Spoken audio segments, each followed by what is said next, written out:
প্রিয় শিক্ষার্থীরা আসসালামু আলাইকুম, আশা করি সবাই ভালো আছো। আজকে আসলাম আরেকটি পর্বে আলোচনা করব আমি অনুশীলনী 3.3 74 ও 75 পৃষ্ঠার নমুনা প্রশ্ন অর্থাৎ বহু নির্বাচনী ও সংক্ষিপ্ত প্রশ্নগুলো নিয়ে আলোচনা করব। পরবর্তী পর্বে আমি সৃজনশীল প্রশ্ন নিয়ে আলোচনা করব। তো আমার ক্লাসটি শেষ পর্যন্ত দেখবা, আমি তোমাদেরকে সহজভাবে বুঝিয়ে দেওয়ার চেষ্টা করবো ইনশাআল্লাহ। তো চলো প্রথমে আমরা বহু নির্বাচনী প্রশ্নগুলো দেখি, আমি ব্যাখ্যা সহ তোমাদের বুঝিয়ে দেব। তো 1 নম্বরে বলছে যে ফাঁকা ঘর, তারপর -15 দেওয়া আছে, আবার সমান দেয় -10। এখন বলছে ফাঁকা চিহ্নিত স্থানের সংখ্যাটি কত। ফাঁকা স্থানের চিহ্নিত সংখ্যাটি কত হবে।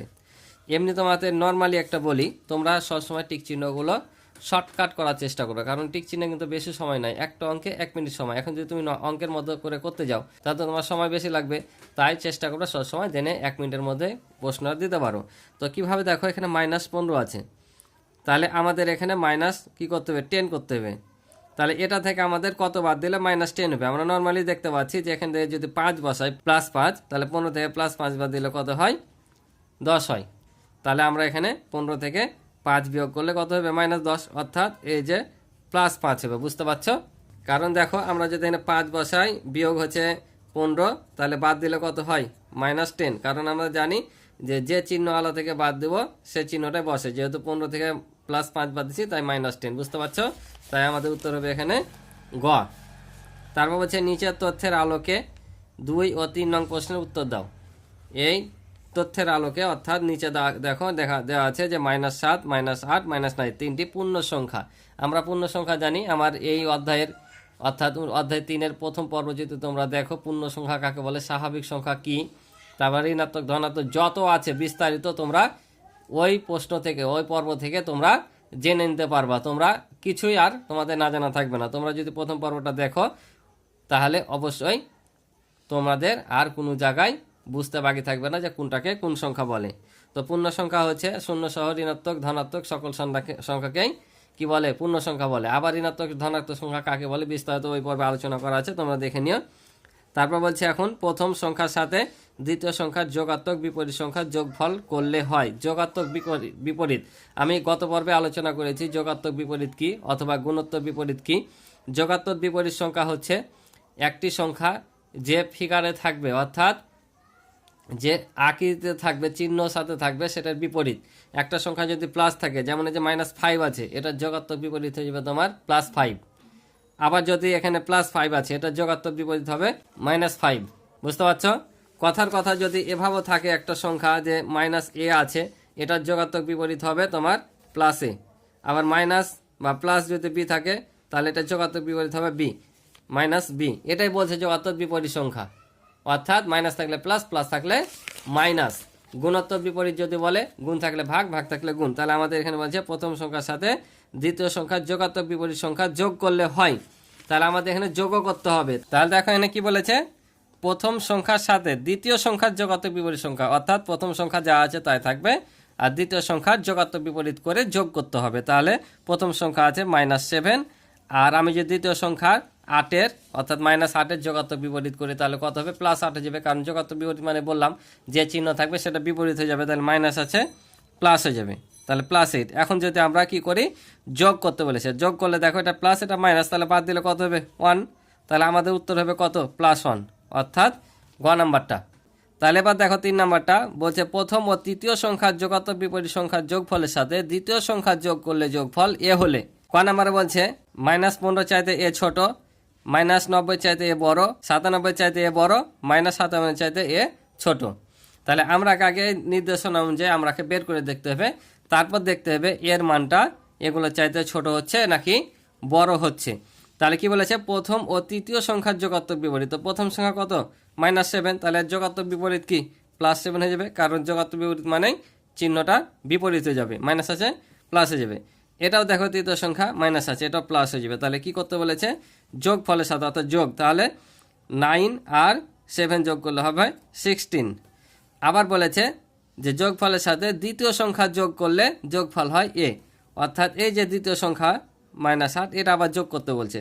তাহলে আমরা যদি এই 16-এর সাথে যোগ কি করি, -8 করি, তাহলে আবার দেখো মাইনাস আর এটা প্লাস, তাহলে মাইনাস প্লাসে কি হয়ে যাবে, বিয়োগ হবে, কারণ এই মাইনাস মাইনাসে প্লাস মাইনাসে মাইনাস হবে তাহলে বাদ দিলে কত হবে 8, কারণ 16 থেকে 8 বাদ দিলে কত হয় 8 হয়, প্লাস 8। তাহলে এখন দেখো কোন সত্যটা ঠিক। তাহলে এখন বলেছে যে প্রথম ও দ্বিতীয় সংখ্যা যুগান্তর বিপরীত সংখ্যার যোগফলের সাথে দ্বিতীয় সংখ্যা যোগ করলে যোগফল এ হলে, অর্থাৎ এদের নির্দেশনা অনুযায়ী আমরা যেটা পাইলাম এখানে তোমার এই যে ফলাফলটা পাইলাম, এ ফলাফলটা যদি এ হয়, অর্থাৎ এর মান যদি 8 হয়, কারণ এই ফলাফলটার মান যদি এ হয় বলেছে, কিন্তু তার মানে আমরা কি পেলাম এ সমান 8 পেলাম। তাহলে এখন দেখো এ সমান যদি 8 হয়, তাহলে 8 15 চাইতে কি -15 চাইতে কি ছোট না, কারণ ধনাত্মক সংখ্যা ঋণাত্মকের চাইতে বড়, তার মানে এটা হবে না। আবার দেখো -19 এর চাইতে এ বড়, অর্থাৎ 8 কিন্তু বড়, এটা একটা সঠিক পাচ্ছি, এগুলো দেখে নি।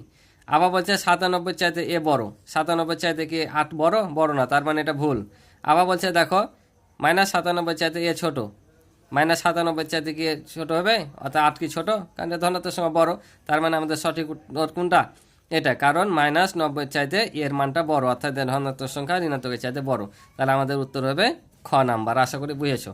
এবার পরেরটা দেখো 4 নম্বরটা বলছে এ সমান এত হলে এবং বি সমান এত হলে, এটা বহুপদী প্রশ্ন। এ সমান 56, বি সমান 53 মাইনাস আর এ মাইনাস বি সমান 3, এগুলো আমাদের একটু করে দেখতে হবে যে কি হচ্ছে।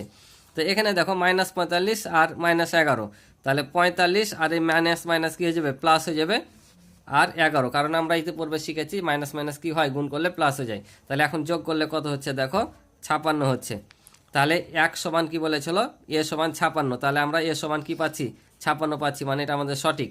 এবার বি নাম্বার দেখি, এবার বি বলছে -53 হবে, তাহলে এখানে দেখো 57 আছে, আর এই যে মাইনাস প্লাসে কি হয়ে যাবে -4, তাহলে আমরা যদি 57 থেকে 4 বাদ দিই তাহলে কত হয় 53, কি 53 +53, যেহেতু প্লাস সংখ্যাটা বড়, আর ওরা কি বলেছে -53, তার মানে এটা আমাদের হবে না, তার মানে এটা ভুল। তাহলে এটা সঠিক হয়েছে কিনা দেখি। বহু নির্বাচনীর মানে হয়েছে আমাদের দেখতে হবে যে কয়টা সঠিক হচ্ছে, যে নিচে উত্তর দিতে হবে, ঠিক আছে। এটা কিন্তু তোমরা নিচে নতুন নিয়ম শিখছো, যে বহুপদী প্রশ্ন এই টিক চিহ্নের নিয়ম হচ্ছে তোমরা 5-এ টিক চিহ্ন শিখেছো, যে 4টা অপশন থাকবে উত্তর দিয়েছো, কিন্তু এই যে বহুপদী যে প্রশ্নগুলো থাকবে এগুলোকে বহুপদী বলে। এগুলোর এভাবে একটা উদ্দীপক দেওয়া থাকবে, আর এখানে রোমান সংখ্যায় 3টা তোমাদের প্রশ্ন দেওয়া থাকবে, অর্থাৎ এটার আলোকে তোমরা কি এটা থেকে দেখতে হবে এই 3টার মধ্যে কয়টা সঠিক হয়। একটা হতে পারে, 2টাও হতে পারে, 3টাও হতে পারে, যে কয়টা সঠিক হবে এই যে এখানে উত্তর দিয়ে রেখেছে, যে 1 ও 2 নাম্বার সঠিক হবে, নাকি 1 ও 3 নাম্বার হবে, 2 না 3, নাকি 1 2 3টা হবে। বুঝতে পারছো, যে কয়টা হবে তখন সে উত্তরে তোমরা টিক দিবা বা উত্তরপত্রে তোমরা লিখবা। তাহলে এখন আমরা একটা সঠিক পেয়েছি, শুধু এ নাম্বারটা যে 56, আর বি নাম্বার ভুল, মানে বি নাম্বার হবে না। তারপর এটা আমরা দেখি এ মাইনাস বি সমান 3, তাহলে এর মান কত পেয়েছিলাম 56, আর বি এর মান পেয়েছিলাম 53, এটা কি করতে বলেছে বিয়োগ, তাহলে আমরা যদি বিয়োগ করি তাহলে কত হবে দেখো 3 +3, এটা +3, তার মানে এটা ঠিক, তার মানে আমাদের 1 ও 3 নাম্বার সঠিক। তাহলে উত্তর কোনটা হবে এই যে খ নাম্বার, 1 ও 3 নাম্বার সঠিক। আশা করি তোমরা বুঝছো। এবার 5 নাম্বারটা দেখো, এটাও একটা বহুপদী প্রশ্ন। একটা সংখ্যা রেখা দেওয়া আছে, 0 থেকে ধনাত্মক সংখ্যাগুলো সব দেওয়া আছে 1 2 3 4। এখন বলছে চিত্রের চিহ্নিত অংশে আছে, এই যে চিত্রের চিহ্নিত অংশে এই অংশটুকুটাতে আছে অঋণাত্মক পূর্ণ সংখ্যা। অঋণাত্মক পূর্ণ সংখ্যা, অঋণাত্মক পূর্ণ সংখ্যা কি, অবশ্যই তোমরা আমার প্রথম পর্বটা দেখবে, আমার প্লে লিস্টে দেওয়া আছে, এই ভিডিও ডিসক্রিপশানে আমার লিঙ্ক দেওয়া থাকবে সম্পূর্ণ অধ্যায়ের, এই অধ্যায়ের তোমরা প্রথম পর্বটা অবশ্যই দেখবা। অঋণাত্মক সংখ্যা, তারপর হচ্ছে তোমার স্বাভাবিক সংখ্যা, এগুলো সব আলোচনা করা আছে বিস্তারিতভাবে, বুঝেছো, ওটা দেখলে তোমরা সব পেরে যাবা। তো অঋণাত্মক পূর্ণ সংখ্যা বলছে, তাও একটু আমি বলি অঋণাত্মক পূর্ণ সংখ্যা কি, 0 সহ সকল ধনাত্মক সংখ্যাকে অঋণাত্মক সংখ্যা বলে, 0 সহ। তাহলে দেখো এই যেগুলো হচ্ছে ধনাত্মক সংখ্যা, আর এই যে একটা 0 আছে, তার মানে এগুলো সব হচ্ছে কি অঋণাত্মক সংখ্যা। 0 সহ সকল ধনাত্মক সংখ্যাকে অঋণাত্মক সংখ্যা বলা। ধনাত্মক সংখ্যা কোনগুলো, যেগুলো তোমার প্লাস হয়ে বসে, অর্থাৎ 0 এর ডান দিকে বসে। তাহলে আমাদের এই উত্তরটা সঠিক। আবার 2 নম্বরে বলছে দেখো সকল মৌলিক সংখ্যা, 3 নম্বরে বলছে সকল জোড় সংখ্যা। তো আমরা অঋণাত্মক সংখ্যা বুঝলাম যে 0 সহ সকল, ধনাত্মক সংখ্যা হচ্ছে অঋণাত্মক সংখ্যা, আর অঋণাত্মক সংখ্যার মধ্যে মৌলিক এবং জোড় সংখ্যা বিদ্যমান, অর্থাৎ এদের মধ্যে মৌলিক সংখ্যাও আছে জোড় সংখ্যা আছে, যেমন দেখো এগুলো হচ্ছে মৌলিক সংখ্যা। আবার যদি আমরা ধনাত্মক সংখ্যার দিকে যাই তো আমরা জোড় সংখ্যা পাবো। এই সকল মৌলিক সংখ্যা সকল জোড় সংখ্যা বলতে বোঝাচ্ছে যে এটার মধ্যে কি বিদ্যমান, অর্থাৎ আছে, থাকে। তাহলে আমাদের সঠিক উত্তর হবে ঘ নাম্বার। আশা করি তোমরা ঠিক চিহ্নগুলো বুঝেছ। এবার আমরা আসব এই সংক্ষিপ্ত প্রশ্নে। আমি সৃজনশীলটা পরে আলোচনা করব, আমি বহু নির্বাচনের সাথে সংক্ষিপ্তটা একসাথে আলোচনা করে দিচ্ছি। তাহলে দেখো সংক্ষিপ্ত প্রশ্নের প্রথমে 1 নম্বরে বলছে সংখ্যারেখার সাহায্যে -8 ও 5-এর যোগফল নির্ণয় করো। 2 নম্বরে বলেছে সংখ্যারেখার সাহায্যে 7 ও 3-এর বিয়োগফল নির্ণয় করো, আর এটার মান নির্ণয় করতে হবে। তাহলে আমরা সংখ্যারেখায় যোগ করা আমরা গত পর্বগুলোতে শিখেছি যে কীভাবে সংখ্যারেখার সাহায্যে যোগ করতে হয়। আজকে নতুন করে বিয়োগ আছে, বিয়োগটাও শিখাবো। তবে যোগ আর বিয়োগ একই রকমই, লেখার স্টাইল সব কিছুই, শুধু শেষে যোগফল আর বিয়োগফল কথাটা লিখতে হয়। তো চলো আমরা প্রথম নাম্বারটা শুরু করি, তারপর পর্যায়ক্রমে বুঝিয়ে দেবো। তাহলে সংখ্যারেখার সাহায্যে -8 আর +5-এর যোগফল আমরা নির্ণয় করব। তাহলে দেখো এখানে আমি অঙ্কটা অলরেডি করে দিয়েছি তোমাদের, কারণ গত পর্বে আমি এটা যেহেতু করেছিলাম তোমাদের এখানে উঠিয়ে দিয়েছি, তোমরা উঠে নিবা, আর আমি এখানে বুঝিয়ে দিচ্ছি যে কিভাবে এটা হবে। আর যারা ইতিপূর্বে ক্লাস দেখেছো তারা অবশ্যই পারবা। তো এখানে দেখো আমরা প্রথমে এটা যোগ দিয়ে বসিলাম যে -8 প্লাস হচ্ছে 5, যেহেতু আমাকে যোগ করতে হবে। তো প্রথমে এখানে আমাদের কাজ হবে সংখ্যারেখা এঁকে নেওয়া। তো প্রথমে কি করব, শূন্যবিন্দু চিহ্নিত করব, তারপর আমরা ডান দিকে কি করি ধনাত্মক সংখ্যাগুলো লিখি, আর বাম দিকে হচ্ছে ঋণাত্মক সংখ্যা হলো, অর্থাৎ এদিকে প্লাস চিহ্ন যুক্ত, এদিকে মাইনাস চিহ্ন যুক্ত। ঠিক আছে, তাহলে এদিকে আমরা 1 থেকে 5 পর্যন্ত নিলাম, যেহেতু 5 আছে, বেশি চাইলেও নিতে পারো, তবে কম নিবা না। আর এদিকে -8 আছে, তাই আমরা -8 পর্যন্ত নিলাম। এদিকেও বেশি নিতে পারো, সমস্যা নাই, কিন্তু কম নিবা না কোনো সময়।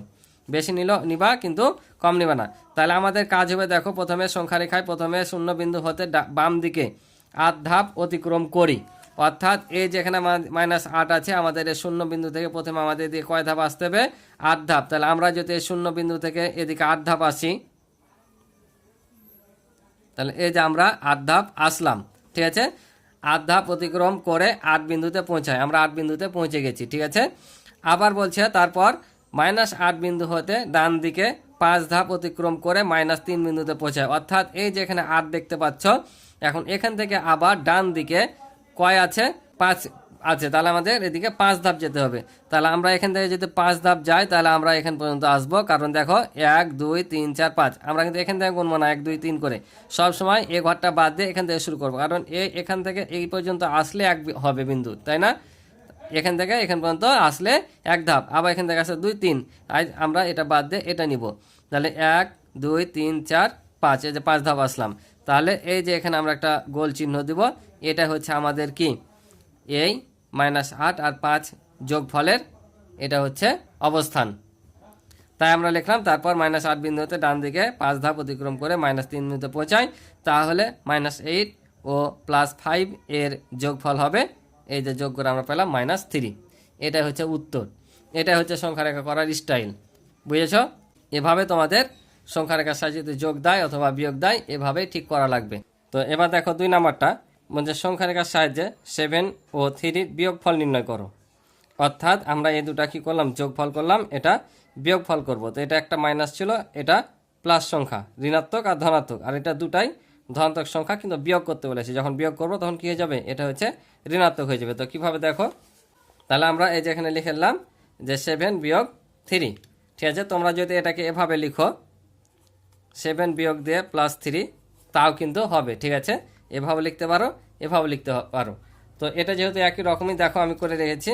তো লিখে নিলাম প্রথমে যে সংখ্যা রেখায় প্রথমে শূন্য বিন্দু হতে ডান দিকে 7 ধাপ অতিক্রম করি, অর্থাৎ এই যে শূন্য বিন্দু হতে প্রথমে 7 আছে যেহেতু, তাই ধনাত্মক সংখ্যা এদিকে 7 ধাপ আসবে। তাহলে যে 7 পর্যন্ত আসলাম, তাহলে 7 ধাপ অতিক্রম করে 7 বিন্দুতে পৌঁছায়। আবার 7 বিন্দু হতে বাম দিকে, অর্থাৎ এই 7 বিন্দু হতে বাম দিকে কত ধাপ, এই যে -3 আছে, তাই এদিকে আমরা 3 ধাপ অতিক্রম করব। তাহলে এখানে গণ 1 2 3, এই 3 বিন্দু পর্যন্ত এসে 3 ধাপ এসে আমরা এই বিন্দুতে পৌঁছালাম, অর্থাৎ 4 বিন্দুতে পৌঁছালাম। তাই লিখলাম আবার 7 বিন্দু হতে বাম দিকে 3 ধাপ অতিক্রম করে 4 বিন্দুতে পৌঁছাই, কারণ আমরা এখানে দেখো যে এখান থেকে যদি আমরা গণি 1 2 3, তাহলে 3 ধাপ আসলাম, তাহলে কত পেলাম, 4 বিন্দুতে পৌঁছলাম। তাহলে 7 ও 3 এর বিয়োগফল হবে 7 - 3 = 4। বুঝতে পারছো, এইটা আর এটা কিন্তু একই রকমই লেখা, শুধু এটা যোগফল লিখবো শেষে, আমরা যোগ করব, আর এটা বিয়োগ ফল লিখে জাস্ট বিয়োগ করব, একই রকম অঙ্ক। বুঝতে পারছো? আশা করি বুঝতে পারছো। তো দেখো 3 নাম্বারটা বলেছিল মান নির্ণয় করতে, এটা আমাদের মান নির্ণয় করতে হবে। তো মান নির্ণয় করাও আমি শিখিয়েছি অলরেডি।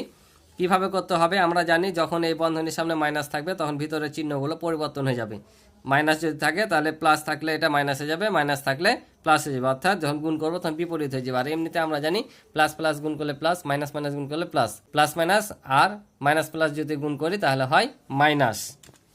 এই যে প্লাস আর প্লাস যদি গুণ করি তাহলে প্লাস হবে, মাইনাস মাইনাস গুণ করলে প্লাস হবে, প্লাস মাইনাস গুণ করলে মাইনাস, বা মাইনাস প্লাস গুণ করলে হবে মাইনাস। এটা তোমরা মনে রাখবা। তাহলে এখন যদি আমরা মাইনাস মাইনাস গুণ করি তাহলে কি হয়ে যাবে? প্লাস হয়ে যাবে। তাহলে প্লাস 7, আবার মাইনাস মাইনাস গুণ করলে কি প্লাস, তাহলে প্লাস 65, আবার প্লাস মাইনাস গুণ করলে হবে মাইনাস 25। এখন আমরা যোগগুলো যোগ করব, বিয়োগগুলো আলাদাভাবে যোগ করব। তাহলে আমাদের কোনটা কোনটা প্লাস সংখ্যা, এটা এটা এটা প্লাস সংখ্যা। তাহলে এই তিনটা আমরা আগে যোগ করে নিব। তাহলে দেখো 5 7 12 আর 7 হচ্ছে 19, 19-এর 9 হাতে কি 1, 1 আর 6 7, 7 আর 4 হচ্ছে 11। তাহলে এখানে 119 আমাদের বসে যাবে। আর এখানে 25 আছে বিয়োগ 25, যেহেতু 25 একটাই সংখ্যা আছে আর নাই, থাকলে অন্যগুলো যোগ করতাম। এখন আমরা দেখো এটা বিয়োগ আছে, নর্মালি বিয়োগ করে দেবো। তাহলে 9 থেকে 5 বাদ দিলে 4, আর এখানে 11 থেকে যদি আমরা 2 বাদ দিই তাহলে 9, অর্থাৎ 94 হচ্ছে অ্যান্সার। এটাই ছিল আমাদের উত্তর। আশা করি তোমরা অঙ্কগুলো বুঝেছো। তো আমার ক্লাসটি যদি ভালো লেগে থাকে অবশ্যই চ্যানেলটি সাবস্ক্রাইব করে তোমরা পাশে থাকবে এবং ভিডিওতে একটি লাইক করে দিবে। আর আমার সম্পূর্ণ ভিডিও দেখতে চাইলে এই ভিডিও ডিসক্রিপশনে তোমরা লিঙ্ক পেয়ে যাবে, অথবা আমার চ্যানেলের প্লেলিস্টের মাধ্যমে তোমরা সম্পূর্ণ ভিডিও দেখে নিতে পারো। তো আজকে পর্যন্ত ভালো থাকো, সুস্থ থাকো, আল্লাহ হাফিজ।